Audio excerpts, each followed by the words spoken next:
peluang. Itu Rasul juga bilang gitu. Jadi justru sekarang nggak ada pertanyaan bagaimana caranya mengoptimalkan. Oh, sekarang justru kesempatan sangat optimal. Dan berbicara tentang langkah-langkahnya, kita udah kebayang. A sampai Z itu sudah kita bisa buat. Nah,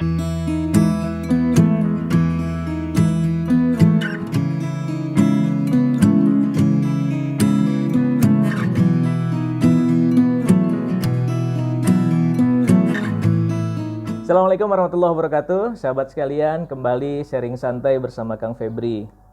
Alhamdulillah tidak terasa tinggal beberapa hari lagi kita memasuki bulan Ramadan. Kita berdoa kepada Allah Subhanahu wa taala semoga Allah sampaikan kita di bulan Ramadan dan Allah berikan kesehatan agar kita bisa menyambut Ramadan ini dengan optimal. Tentunya Ramadan kali ini akan berbeda dengan Ramadan-Ramadan tahun sebelumnya. Karena di tahun ini kita pun harus menghadapi sebuah pandemi yang tidak memungkinkan kita untuk bergerak dan beraktivitas keluar.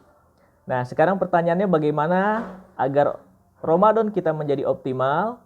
Nah, kita akan di sharing kali ini dan insya Allah kita sudah menghadirkan pembicara yang sangat luar biasa, yaitu Ustadz Deka Kurniawan. Yuk, bareng-bareng kita lihat bagaimana sharingnya. Baik, Assalamualaikum warahmatullahi wabarakatuh, Ustadz Deka. Waalaikumsalam warahmatullahi wabarakatuh. Ustadz Deka, gimana kabarnya? Sehat, Ustadz? Alhamdulillah, Kang Febri, berkat doanya, berkat rahmat Allah Subhanahu wa taala, masih dikasih kesehatan, dikasih rezeki, dikasih berbagai bentuk kebahagiaan yang tidak putus-putus oleh Allah Subhanahu wa taala. Masya Allah. Luar biasa ya. Alhamdulillah. Kang Febri juga sehat dan keluarga ya. Insya Allah ya. Dalam kondisi di saat Allah memberikan kita keterbatasan bergerak dalam masa pandemi ini, tetapi kita juga bersyukur ada hal positif yang Allah berikan kepada kita, yaitu keluarga 24 jam berkumpul. Nah, ini momen nih. Ya. Betul. Mahal banget ini. Susah. Ya. Kalau kita bayangin dari sebelum pandemi untuk bisa begini susah banget. Betul. Bisa sholat jamaah bareng, sahur bareng, buka puasa bareng, full, kajian bareng, ngobrol, bercanda, ya, dan kerja bakti, macam-macam, semuanya bisa dilakukan bareng-bareng. Betul. Luar biasa. Nah, berbicara tentang keluarga nih, hanya beberapa hari lagi kan kita menyambut bulan Ramadan, Ustadz ya. Dan tentu bulan Ramadan ini tidak seperti bulan-bulan Ramadan sebelumnya, di mana kita mungkin banyak aktivitas, ya. Antum, saya juga biasa diminta untuk ngisi kajian ataupun training, hari ini full di rumah. Termasuk juga mungkin kita terbatasi untuk sholat tarawih, dan yang lain-lain. Nah, Ustadz Deka menanggapi hal ini bagaimana, Ustadz, terkait dengan Ramadan di masa pandemi ini?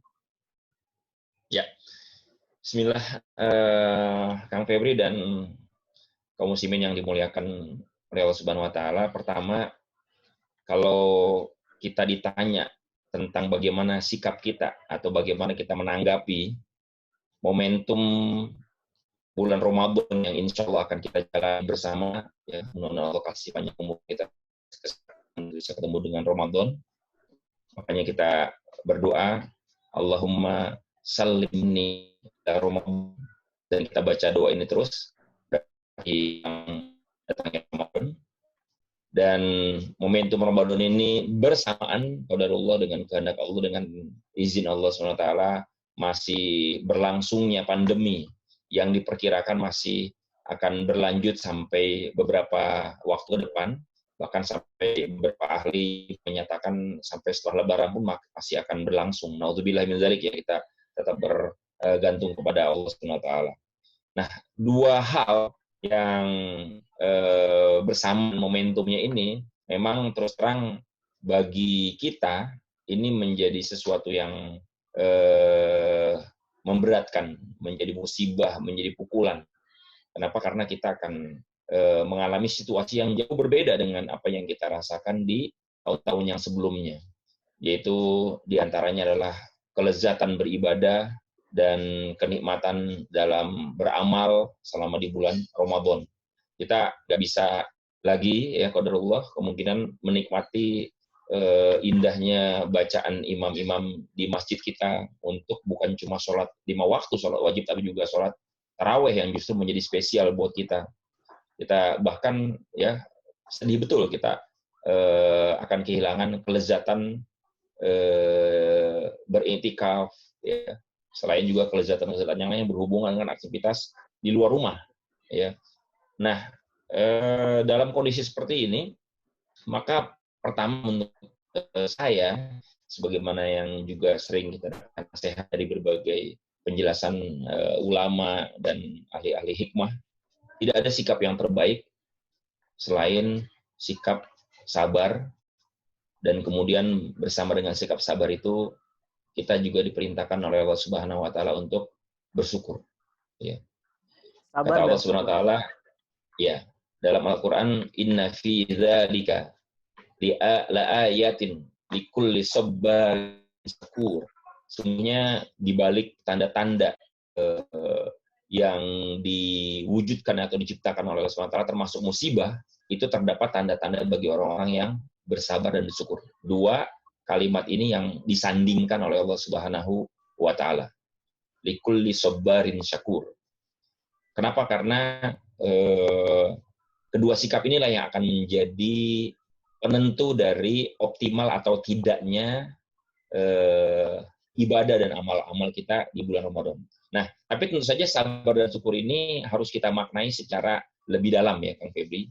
Enggak sebagai sesuatu yang sifatnya normatif. Dan mohon izin saya sampaikan beberapa poin yang terkait dengan sabar dan syukur ini menghadapi kondisi pandemi, yaitu dengan melihat sisi-sisi yang lebih hakiki di balik terjadinya musibah ini. Bahwa musibah ini walaupun secara manusiawi kita merasakan sesuatu yang berat, mungkin sulit atau takut dan lain-lain, ya, termasuk juga dengan dampak-dampaknya, ya, kita mengalami dampak secara ekonomi, secara aktivitas dan lain-lain, itu secara manusia kita merasakan. Cuma orang-orang beriman itu memiliki sebuah kemampuan khas yang oleh Allah Subhanahu wa taala dipuji, dimuliakan dengan kedudukan sebagai ulul albab, yaitu mampu menangkap hikmahnya. Dan di antara kemampuan menangkap hikmah itu adalah, ya, karena didasari oleh sabar dan syukur.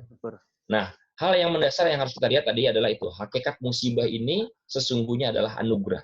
Sebagaimana sabda Rasulullah SAW, ajaban li amril mu'min, sungguh menakjubkan, sungguh mengagumkan, ya, perkara atau urusan orang-orang beriman itu. Kenapa? Karena kata Rasulullah, inna amrohu kullahu lahu khair. Karena sesungguhnya setiap urusannya itu bagi dia itu adalah sebuah kebaikan. Kalau dia mendapatkan musibah, maka dia akan bersabar, dan kalau dia mendapatkan dan kesabaran itu dia akan membawa kepada kebaikan, dia tetap bahagia, dan kemudian kalau dia mendapatkan kenikmatan, kebaikan, maka dia bersyukur, yang dengan kenikmatan itu membuat dia malah tambah dekat sama Allah. Nah, inilah justru kita sedang menerapkan hadis itu serta menerapkan ayat tadi itu, ya, sabar dan syukur. Bagaimana implementasinya, Kang Febri? Implementasinya terletak pada pemahaman dan penghayatan berdasarkan petunjuk dari Allah Subhanahu wa taala dan Rasulullah SAW. Di antara petunjuk itu yang paling penting di antaranya adalah bagaimana memandang sisi positif dari musibah seberat apapun. Allah Subhanahu wa taala berfirman dalam Al-Qur'an, "Walanabluwannakum bisyai'im minal khaufi wal ju'i wa naqsim minal amwali wal anfusi wath thamarat wa basyiris sabirin." Allah mengatakan di ayat ini menarik, kami pasti akan menguji kamu dengan sedikit dari ketakutan, kelaparan. Kena semua nih. Ada rasa cemas, ada rasa takut, ada kelaparan, dalam artinya kita kekurangan pangan, dan seterusnya gitu, ya. Dan yang menarik di ujung ayat ini, wabasyiris sabirin. Ternyata kabar gembira, kabar bahagia. Asal syaratnya apa? Sabar. Nah, sabar. Dan kemudian di hadis tadi juga sudah disebutkan bagaimana ternyata musibah itu ternyata membawa kebaikan, membawa sesuatu yang positif. Nah, mana sisi positifnya? Ini yang mau kita galikan. Ya, yaitu pertama yang cukup mendasar bahwa musibah corona ini, ya, kalau kita lihat dari segi objektifnya, ini kan kita sebetulnya mengalami situasi lockdown, di karantina gitu, ya. Di karantina, kita nggak bisa kemana-mana, nggak bisa ngapa-ngapain. Nah, dan justru bersama dengan di karantinanya kita, di lockdownnya kita ini, kita justru mendapatkan sesuatu yang tidak bisa kita dapatkan kecuali dengan kondisi kayak begini. Yaitu apa? Waktu luang yang banyak, kemudian interaksi dengan keluarga yang lebih dalam, interaksi dengan diri sendiri yang lebih intens. Nah, dalam situasi lockdown seperti ini, kalau tadi pertanyaan yang paling dasar adalah bagaimana mengoptimalkan kegiatan Ramadan di masa pandemi ini, justru pertanyaan itu menjadi langsung terbantahkan. Justru inilah saatnya kita mengoptimalkan. Ya, Kenapa? betul, ya. Kita kan nggak bisa optimal kalau nggak ada pandemi. Kita sibuk masih ngurusin training, Kang Febri pasti masih terbang-terbang terus keluar kota ke Betul, bagian betul. penjuru. Ya juga. Justru susah untuk optimal. Sekarang justru bisa sangat optimal. Karena apa? Yang paling dasar itu untuk hukum dalam mengoptimalkan sesuatu itu kan waktu. Waktu luang. Dimensi Ya. waktu. Ya, betul. Waktu luang. Itu Rasul juga bilang gitu. Jadi justru sekarang nggak ada pertanyaan bagaimana caranya mengoptimalkan. Oh, sekarang justru kesempatan sangat optimal. Dan berbicara tentang langkah-langkahnya, kita udah kebayang. A sampai Z itu sudah kita bisa buat. Nah, apalagi kalau dari segi makna, ya, puasa Ramadan ini kan nanti, Ramadan ini kan artinya kan kita melaksanakan ibadah puasa ya, dan puasa itu artinya apa, Kang Fabri? Ya, definisi para ulama menjelaskan puasa itu artinya al-imsak. Imsak itu artinya menahan. Ya. Menahan itu kan maknanya sejalan dengan lockdown.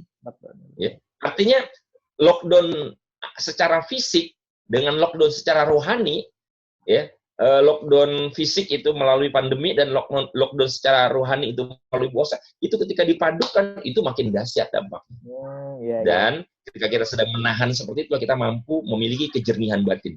Kita mampu melihat sisi-sisi yang tidak bisa kita lihat dalam kondisi kita sibuk, dalam kondisi kita dalam keramaian, dalam kondisi tidak terlockdown.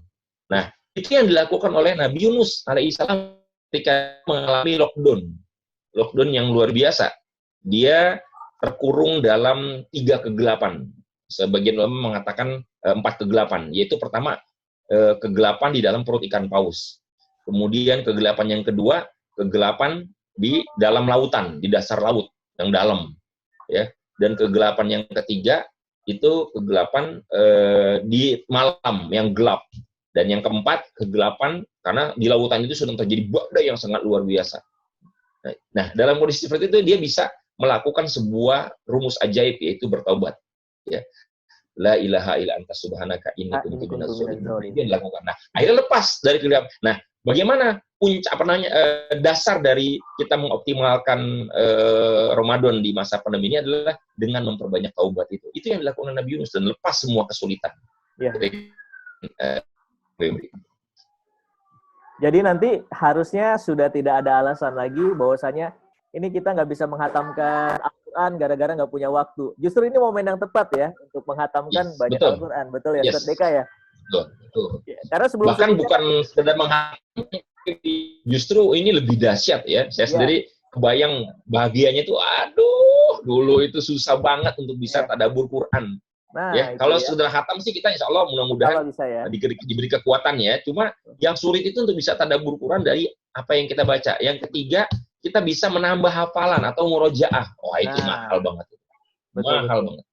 Justru momennya tepat ya, karena kita Allah berikan waktu luang. Tinggal yang jadi masalah adalah kita mempergunakan sebaik mungkin nggak waktu luang yang Allah berikan ini. Kan gitu ya, Ustaz Deka ya? Betul. Yes, betul. Baik. Mungkin gini Ustaz, ada tips-tipsnya nggak gitu ya untuk memberikan semangat pada diri kita juga. Kalau dulu sih saya sering menyusun agenda tuh bareng keluarga ini apa aja nih yang targetan kita Ramadan gitu. Mungkin kalau versinya Ustaz Deka gimana nih? Ini kita udah diberikan waktu, tapi gimana cara mengoptimalkan waktu luang yang Allah berikan ini agar bukan cuma kita tapi sekeluarga mendapatkan manfaat yang luar biasa gitu. Sehingga pasca Ramadan ini kualitas hidup kita meningkat nanti. Ya. Baik, Kang Febri, betul sekali bahwa ketika kita bicara soal optimalisasi ini bukan cuma untuk diri kita sendiri, tapi justru yang paling penting adalah untuk keluarga, untuk anggota keluarga kita, untuk anak-anak kita. Kalau soal tips berkomunikasi, tips bagaimana mensosialisasikan program ke anak-anak agar bisa dicerna, ini Kang Febri ahlinya. Saya ingin menyoroti dari sisi bagaimana tuntunan Islam ya dalam mengoptimalkan waktu. Yang paling sederhana adalah yang paling dasar maksud saya, yang paling dasar untuk kita bisa mengoptimalkan waktu di bulan Ramadan khususnya dalam kondisi pandemi yang kita banyak berlebih berlimpah waktu adalah menyadari bahwa waktu itu adalah sesuatu yang akan kita pertanggungjawabkan. Ini dasarnya dulu. Kenapa? Karena kalau kita nggak punya spirit ini, kita tuh nggak akan waspada. Setiap detik yang kita lalui itu akan dimintai pertanggungjawaban. Jadi dimulai Makanya dari awareness ya? Ya ini dasarnya ini dulu. Fondasinya menyadari bahwa kita akan mempertanggungjawabkan waktu kita. Artinya waktu itu dipakai buat apa? Allah selalu mengawasi, Allah selalu merekam, ya, detik demi detik yang kita lalui itu diisi dengan apa, ngapain, mikirin apa, ya, ngomong apa, melakukan apa, semua itu dasarnya yang paling penting. Ya, kalau kita sudah memiliki kesadaran seperti ini, ya, kesadaran bahwa ini hidup adalah sementara, artinya hidup yang kita jalani sekarang ini kan darul amal, ya, tempat di mana kita melakukan amal, artinya harus betul-betul melakukan amalan yang terbaik. Kalau kita menyadari itu, ya, dan kemudian kita nanti akan mempertanggungjawabkan semua amal kita di akhirat untuk menerima balasannya, apakah balasan yang positif maupun yang negatif, maka insya Allah, ya, semua waktu yang kita lalui itu akan optimal. Ya.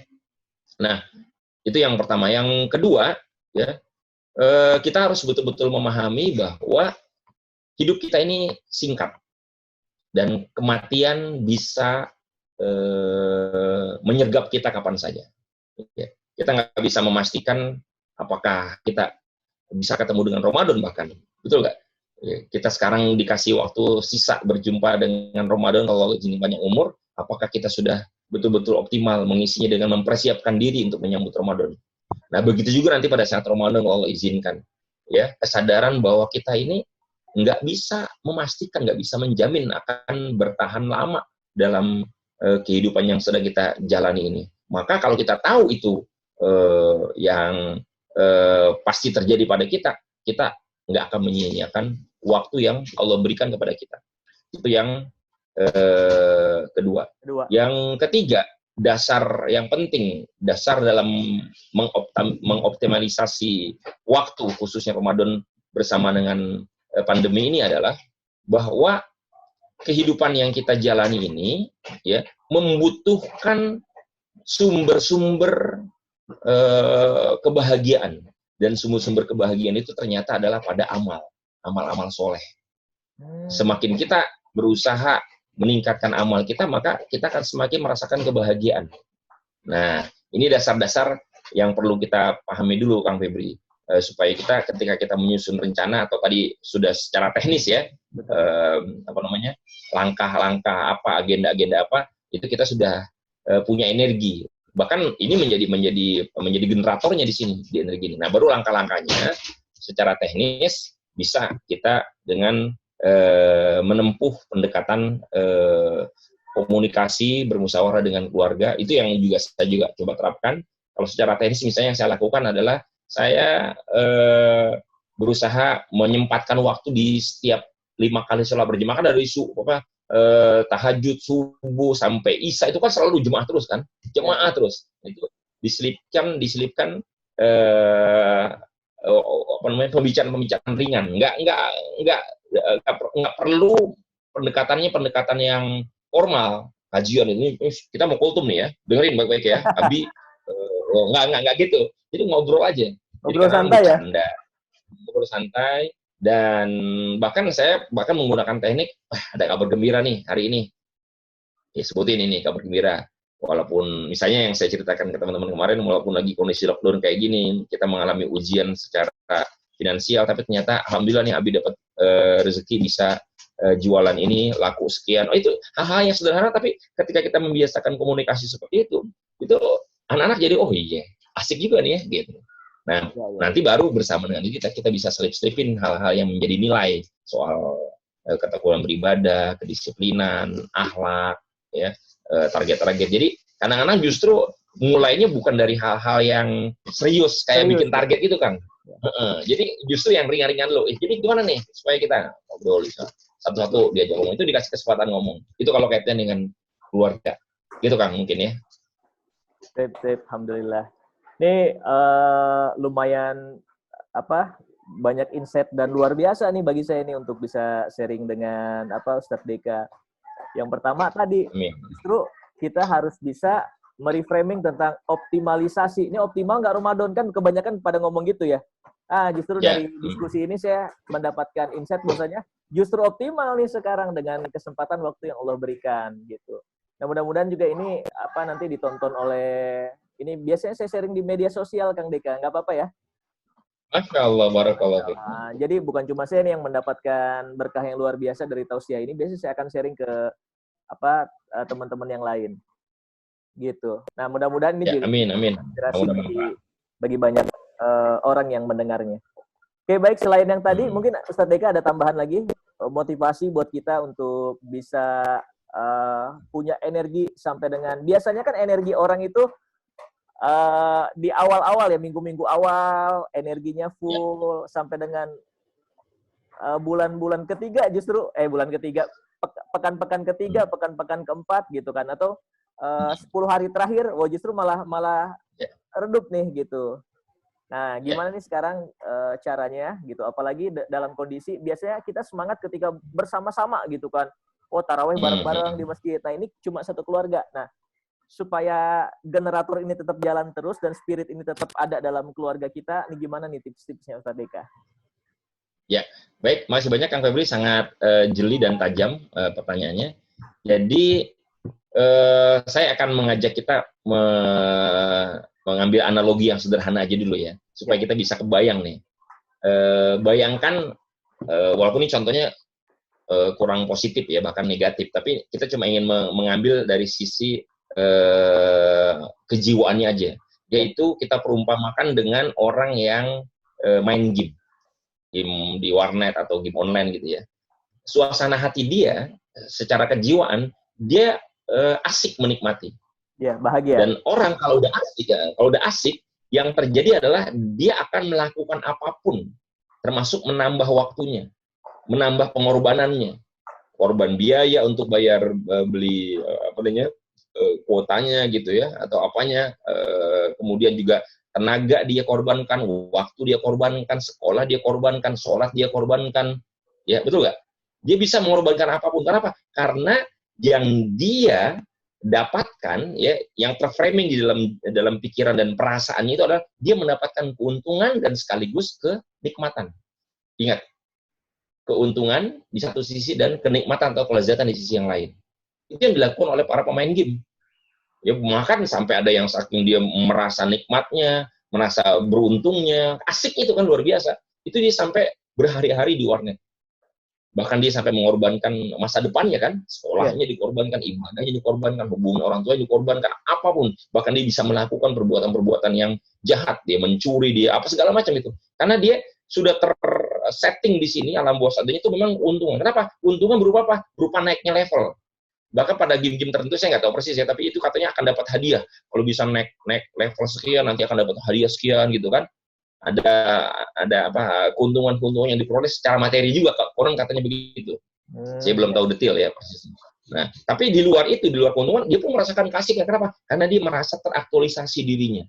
Nah, perumpamaan ini saya sampaikan ya untuk membuat kita menyadari betapa Ramadan itu keuntungannya jauh lebih besar, jauh lebih dahsyat, dan pasti hakiki. Dan kelezatannya pun jauh lebih dahsyat dari kelezatan-kelezatan semua yang ada dalam urusan dunia, termasuk permainan itu. Nah, sederhananya, tipsnya adalah bagaimana kita menjalani ibadah Ramadan sebagaimana orang-orang yang melakukan permainan game itu. Ada sebuah kompetisi, ada sebuah pertarungan. Pokoknya saya nggak mau kalah nih, saya nggak mau ketinggalan, saya bisa meraih ini, meraih itu. Kan kalau orang main game gitu kan, meraih ini, kalau yang perang itu saya menembak ini, menembak itu, ya kan, menangkap ini, menangkap itu, betul nggak? Betul. Bagaimana kita jalan semangat Ramadan tuh kayak begitu? Apalagi karena amalan-amalan ini membuat kita menjadi naik grade, bertambah kemuliaan gitu kan, orang main game gitu kan. Keren, naik level sekian, apa beli diamond, apa segala macam gitulah. Nah, dan keuntungan juga nanti akan didapatkan. Itu sederhananya. Ini saya menjelaskan nggak secara teoritik, tapi secara kejiwaan aja, perasaan kita gimana sih Kalau sampai seandainya kita bisa ngejalanin Ramadan ini sebagaimana orang-orang yang main game, itu dahsyat banget. Luar biasa ya. Nah, masalahnya adalah kita yakin apa enggak gitu loh. Bahwa ibadah itu membawa kenikmatan. Bahwa sujud berbanyak-banyak dan berlama-lama itu adalah nikmat. Baca Quran berbanyak-banyak, bertambah-tambah itu adalah kenikmatan. Nah, kemudian berzikir berlama-lama, berbanyak-banyak itu adalah sebuah keuntungan. Ya. Kemudian beramal sosial meskipun dari rumah ya kita bisa berbagi, tetap itu adalah sebuah keuntungan. Nah, problemnya adalah kita nggak yakin dengan akhirat, belum yakin dengan akhirat. Itu yang membuat kita tuh menjadi rasanya justru malah berat ibadah ini. Ini hal-hal yang mendasar aja, Kang Febri ya, tips-tips yang mendasar bagaimana dalam situasi seperti ini kita bisa tetap optimal. Nah, sekarang pertanyaannya adalah gimana caranya supaya kita tambah yakin dengan itu. Nah, tidak bisa kita pungkiri, untuk kita bisa menambah keyakinan itu, kita harus mempunyai akses yang intens dengan sumber-sumber yang memang menjadi pupuk keyakinan, yaitu Al-Quran dan Sunnah. Yang dimaksud di sini adalah memahami isinya. Baca ayat-ayat tentang akhirat di dalam Al-Quran, baca hadis-hadis tentang akhirat, hadis-hadis tentang keutamaan amal. Dan ini memang sudah menjadi lumrah. Manusia itu mempunyai jiwa, dia akan terangsang dengan sesuatu yang bisa memberikan keuntungan. Coba deh lihat deh, MLM atau bisnis, dia tuh kasih, ini hadiahnya ini sekian, ini akan dapat keuntungan sekian, gitu kan. Nah, kita kalau nggak melakukan yang sama, itu menyentuhkan diri kita, menyirami batin dan jiwa kita dengan hadis-hadis tentang keutamaannya zikir misalnya, betapa dahsyatnya, keutamaannya sujud, ini betapa dahsyatnya. Nah, gitu. Nah, ini sekedar tips dan mungkin sebagai bagian akhir dari sharing ini, saya ingin menyebutkan satu hal yang langsung konkret ya, Kang Febri, seperti yang saya bilang tadi, supaya kita tambah motivasi, tambah yakin. Itu hadis Nabi SAW ya, yang sangat masyhur, dan ini menjadi motivasi buat sharing kita semua mudah-mudahan. Kata Rasulullah SAW, idza maridul abdu au safara, ya, ketika seseorang itu mengalami kondisi sakit atau sedang melakukan sebuah perjalanan, kata para ulama ini contoh-contoh dari uzur, ya, atau penghalang-penghalang yang membuat kita tidak bisa melakukan amalan ibadah. Maka kata Rasulullah SAW, falahu mithlu makana lahu alaihi sohihan, ya, au mukiman au sohihan. Maka dia akan mendapatkan pahala persis sama seperti amalan-amalan yang dia biasa lakukan ketika dalam kondisi mukim atau dalam kondisi sehat. Artinya hari ini kita nggak bisa sholat berjamaah ke masjid, tapi kita tetap dapat pahala jamaah ke masjid loh. Dari langkah-langkah yang kita jalani, dari keluar pintu rumah ke menuju masjid, itu setiap langkahnya akan menambah 10 derajat, kemudian akan menghapuskan 10 dosa, akan menambah 10 pahala, gitu kan. Nah, itu kita lakukan kalau kita, syaratnya kata para ulama, memang sudah terbiasa melakukan itu, dan dalam kondisi yang terhalang seperti ini, kita tetap punya niat. Sebelum kita jemaah, anak-anak sekalian, kita niatkan ya, kita selang berangkat jamaah ke masjid supaya dapat pahalanya. Harus di-declare gitu loh. Ya, kita melakukan ini. Jadi nggak cuma kita jalanin biasa, harus ada pikiran yang bisa, oh ya, saya rindu masjid nih. Begitu juga amalan-amalan yang lain seperti itikaf. Itikaf kan cuma di masjid kan, nggak bisa di tempat yang lain kan.